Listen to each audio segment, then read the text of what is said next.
આવ્યા હતા માત્ર ધમકી આપવા, પણ ખાલી હાથે પાછા જવાનો વારો ના આવ્યો. એની ખબર ભગવાનને નથી, મને છે. એટલે ગાડીના તું જન્મ્યો ને તય ખાલી હાથે આવ્યો હતો અને પાછો ઉપર જઈશ ને તય ખાલી હાથે જ જવાનો છો.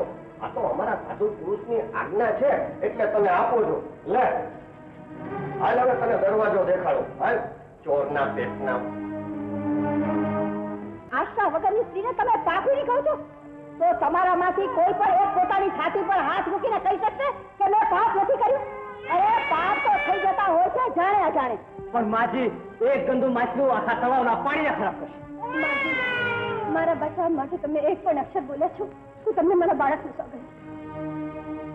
ભાઈઓ, આ ગંદુ માછલું પોતે તળાવમાંથી નીકળી જાય છે. ખારા પાણીનું માછલું મીઠા પાણીને નહીં પીવી શકે.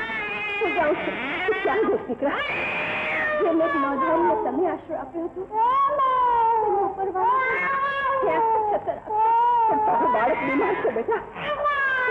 ભગવાનને છે.